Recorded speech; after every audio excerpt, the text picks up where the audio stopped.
যুক্তরাষ্ট্র সফরে রয়েছেন জুবাইদা রহমান। মার্কিন ফার্স্ট লেডির আমন্ত্রণে এক অনুষ্ঠানে অংশ নিতেই ওয়াশিংটনে বাংলাদেশের ফার্স্ট লেডি। বিএনপি সরকার গঠনের পর প্রধানমন্ত্রীর স্ত্রীর আটলান্টিক পাড়ি দেওয়ার বিষয়টি এখন talk of the south Asia. 2024 সালে গণঅভ্যুত্থানের পর তারেক রহমানকে সব দণ্ড থেকে অব্যাহতি দিয়েছেন আদালত। যদিও বাংলাদেশের প্রধানমন্ত্রী এখনও এফবিআই এর রেকর্ডে অভিযুক্ত হিসেবে তালিকাভুক্ত রয়েছেন। 2008 সালে ডেবরা লাপ্রভোট নামে এক এফবিআই কর্মকর্তা বাংলাদেশের দুর্নীতি দমন কমিশনের সামনে তারেক রহমানের বিরুদ্ধে অর্থ পাচারের অভিযোগে সাক্ষ্য দিয়েছিলেন। ফলে জুবাইদা রহমানের যুক্তরাষ্ট্র সফরকে প্রক্সি সফর হিসেবে অভিহিত করছেন অনেকে।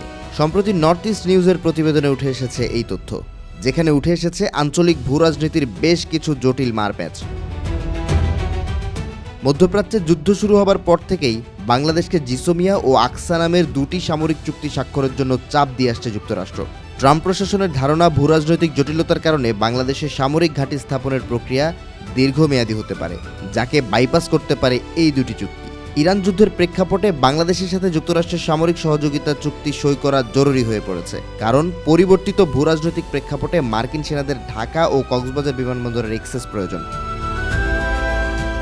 আকসা চুক্তির মাধ্যমে বিমানবন্দর ব্যবহারের পাশাপাশি রিফুয়েলিংয়ের সুযোগ পাবে যুক্তরাষ্ট্রের বিমান বাহিনী। পাশাপাশি কক্সবাজার ও কুতুবদিয়ায় অস্থায়ী ঘাঁটি ও স্থাপনের ক্ষেত্রে কোনো বাধা থাকবে না। প্রতিবেদনে দাবি করা হয়, গেল 25 মার্চ সকালে মার্কিন রাষ্ট্রদূত ব্রেন্ট ক্রিস্টেনসন বাংলাদেশের সেনাপ্রধান জেনারেল ওয়াকারুজ্জামানের সঙ্গে সাক্ষাৎ করেন।